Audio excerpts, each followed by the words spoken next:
พาใจสุขสันต์เมื่อได้มาอยู่เหมือนเป็นบุญค่าน้อมนำปากเสสวยงามล้ำดังเมืองสวรรค์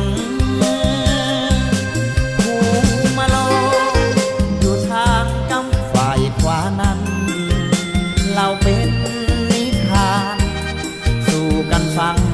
มาตั้งหลายปีนางมาลงสักสูงส่งงามโสภาบางยังจริงปรารถนาหวังได้นางมาเป็นขวัญชีวีแห่คันมากมาฮ้อนเมืองคันเกินพอดี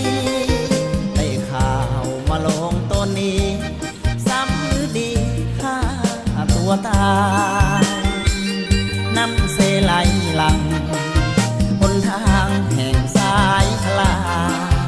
ปากเสสวยงามตาไก่ข้ามันมาสาวปากเสเสน่ห์ซาบซึ้งตรึงใจข้าขอฝากกายเคียงคู่สมัยน้องคนดี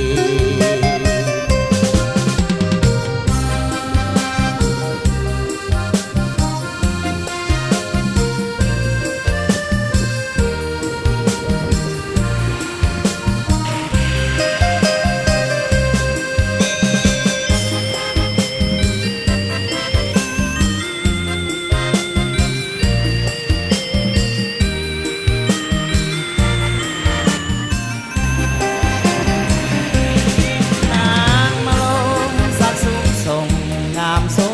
ภาบางยังจริงปรารถนาหวังได้นางมาเป็นขวัญชีแห่คันมากมาฮ้อนเมืองคันเกินพอดีได้ข่าวมาลงต้นนี้ซ้ำหรือดีค่าตัวตายน้ำเสไหลหลังบนทางแห่งสายคลาปากเส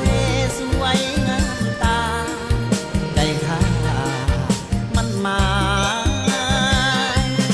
สาวปากเสเสน่ห์ซาบซึ้งตรึงใจข้าขอฝากกายเคียงคู่สมัยน้อง